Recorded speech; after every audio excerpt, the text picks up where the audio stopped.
So, in the history of Aboriginal hockey players, there's been a lot of players that have played with distinction. This gentleman was the king of New York for many, many seasons, the island side and the New York City side. So, we're going to talk today about the legend of Rich Pilon. Now, Richard Brian Pilon, born Saskatoon, Saskatchewan, of a Métis heritage. He's Western Métis, not to be confused with the Acadian Métis or Eastern Métis, like myself. He was drafted 143rd overall in the 86 NHL entry draft by the New York Islanders. Now, he played as a defenseman for, again, the Islanders, New York Rangers, St. Louis Blues during his 15-year NHL career. Now, he also became a coach post-retirement primarily for the Weyburn Red Wings of the SJHL. Now, Pilon was born in Saskatoon, Saskatchewan, and made his debut in the 89 season, playing 62 games, recording 14 assists, and 240 minutes and penalties for the New York Islanders. Now, he was a left-shooting defenseman. Now, they relied on him for a lot for his rugged play and as a strong 5th or 6th defenseman. Now, he played 10 years for the team before put on waivers by the squad. He was then picked up December 1st, 1999 by the New York Rangers.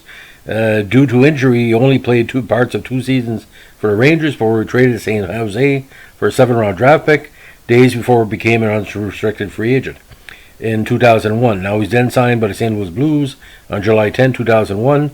He played 8 games for St. Louis before suffering a broken left wrist in the game against the Rangers that subsequently ended his career.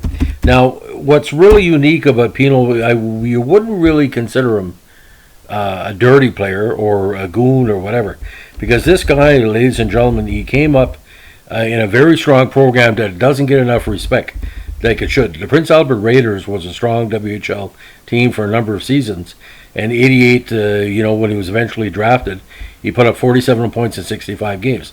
Now, at 6'1", 216, he seemed to a lot of players to be the ideal description of a goon, but he was really not a goon. He was just a very aggressive player who would protect most of the major players for the Islanders through the years. And to play 10 seasons with the Islanders, and this was the sad part, ladies and gentlemen, he only played 15 playoff games. And 93 was, of course, the semifinal run where he went as far as the Frozen Four after beating Pittsburgh, losing to Montreal. Now, he's also well known for a very interesting incident that I don't think people knew was coming until it happened. Now, during Game 7 of the Patrick Division Finals between the Islanders and Penguins on May 14th, 93, it had one of the greatest upsets in NHL playoff history, but earlier in the game had one of the worst freak accidents to ever occur on the ice. Now, early in the first period, the puck went the Islanders' corner.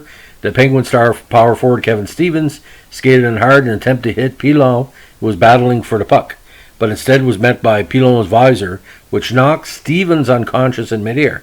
The unprotected fall left Stevens to smash his face on the ice upon impact.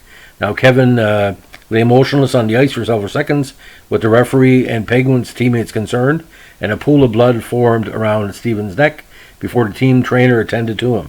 Now, Stevens was carted off the ice in a stretcher with a neck brace. He required immediate surgery on his crushed face, injuries that ended up being a broken sinus bone and nose, as well as many facial lacerations and bruises. Now, Stevens' face required over 100 stitches that left him unrecognizable, even to his own family. But when the swelling went down a few weeks later, he got his very handsome visage pretty well back. Now, fortunately for Stevens, the injury did not end his career, and he played 10 more seasons in the NHL. And nobody blamed Pilon for the incident. It was just a very freaky thing, where a person is known for being a protector accidentally hurts one of the best players of the opposing team, not in a dirty way, but just in a freak accident. It was an incident that made that Game 7 loss for Pittsburgh much more damaging. Now, Pilon grew up in St. Louis, Saskatchewan, and he's not the only successful hockey player in the family, as his son Garrett was drafted by the Capitals in the third round of the 2016 NHL entry draft.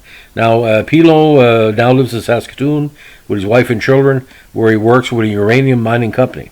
Now, he did have a problem with substance abuse early in his career, but he's led a life of sobriety and volunteers in a program to use his hockey to encourage children ages 8 to 14, a very key age group, to avoid substance abuse. And just like Rich Leach and a lot of Aboriginal players, he goes out in the community. By the way, for a Métis heritage, just for a background for the American listeners here, a Métis is a person that has French, either Quebecois, Franco-Albertan, Franco-Manitoba, New Brunswick, like French blood, be it Quebecois or Acadian or whatever.